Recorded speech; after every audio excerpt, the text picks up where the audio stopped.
I hate wasting time, and so do a lot of people. But yet, like a terrible ex, we just can't stop talking about it, despite all the terrible things they've done to us.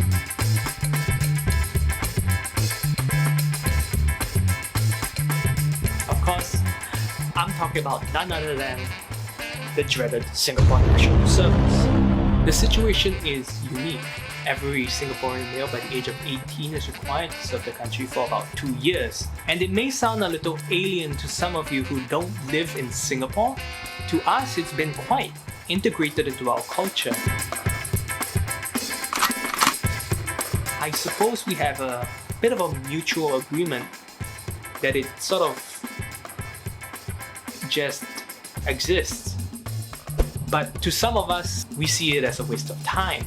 And according to Reddit, SAF, which I originally thought was Singapore Armed Forces, actually means serve and fuck.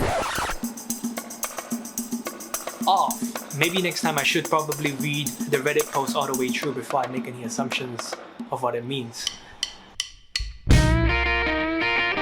We love to hate it, but we can't deny the fact that having a 4-part long comedic movie series, a stage play which was also turned into a movie, an endless bottomless pit of memes and inside jokes only NS men would understand, it does seem like we say what we say, but we don't feel how we feel. And that's okay, but that's our topic for today.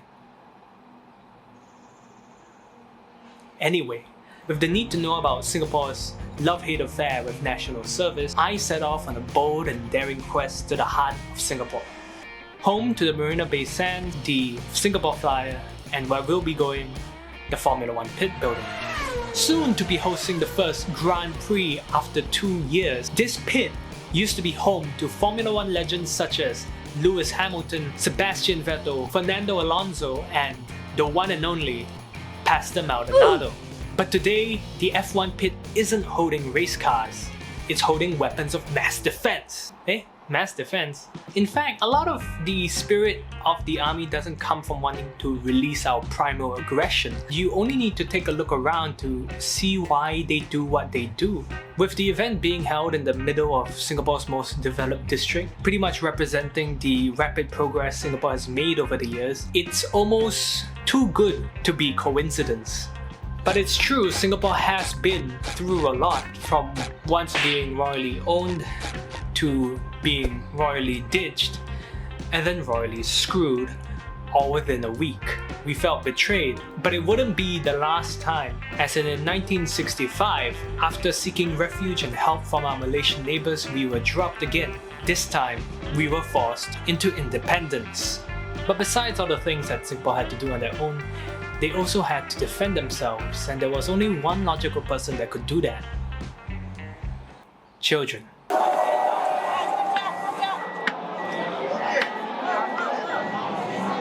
I feel like that guy might be dead. At least the kid tried. And as the years go on and on, the older generation brags more and more about how much worse they had it over us, and in the most Singaporean way possible, even comparing the kind of food we get to eat. To be fair, they did have it worse. We're not really making leaps and bounds here, are we? So is the pride and history the reason why we love and hate our national service so much? That's what the history textbooks probably want you to feel. But let's be honest, it's probably just the memes. Picture this. Wherever you're from, outside of Singapore, what would your impression of your country's army be? Badass, gun-wielding, cold-blooded killers? Blood, sweat, vomit, tears, vomit again, screaming out your every insecurity, putting drill into drill sergeant? You gotta be calm, collected, sense of strength, honor and valor. God bless America, God save the Queen.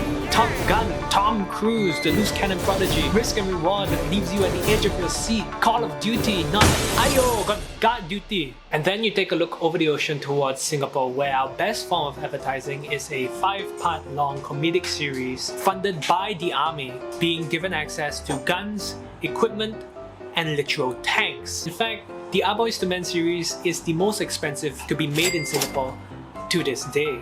It has everything you need from a comedic parody, picking at stereotypes while also having a wholesome and family story, and with every family there's drama, laughter, heartbreak, and a person who just won't shut up even if his life depended on it. 100 push-up, platoon sergeant.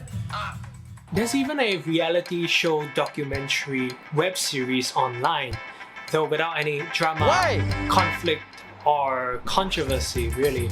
It's informational, it's no 90 Day Fiancé, but it wouldn't hurt to do with a little bit of drama. Now that would be the real Singapore social.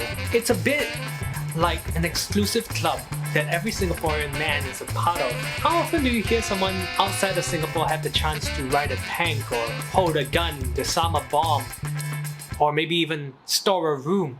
I could actually go into those vehicles right now if I really wanted to, and enact world domination straight from Marina Bay Sands. But the queues are horrendously long, like longer than the ones that you find at Disneyland, and those are designed to be slow. I feel like world domination probably can wait a little longer. Even holding a rifle and going to the shooting range with your buddies and surviving in the jungle doing funny formations is quite rare outside of Singapore's context. I felt way too much power holding that gun, but we're also going to ignore the fact that the targets were literally right next to me. So close in fact that we could even consider them a little too close for that 1 meter safe distancing rule. So what is it that really makes national service so ingrained into Singaporean culture? It's really everything that I've already said.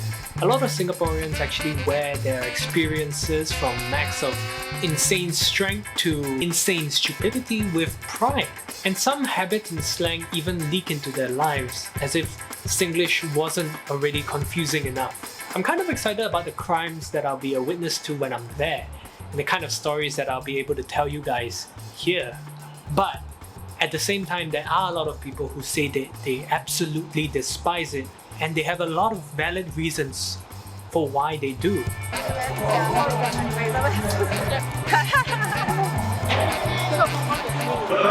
I just couldn't resist. I had to get it. Cheers. So what is my relationship with the Singapore National Service? We'll find out soon. But until then, that's enough about me.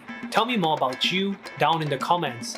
If you had to serve in the army for your country for 2 years, how would you feel? If you like this video, you already know what to do. If you don't like this video, why are you still here? Subscribe if you haven't already, and thank you for watching.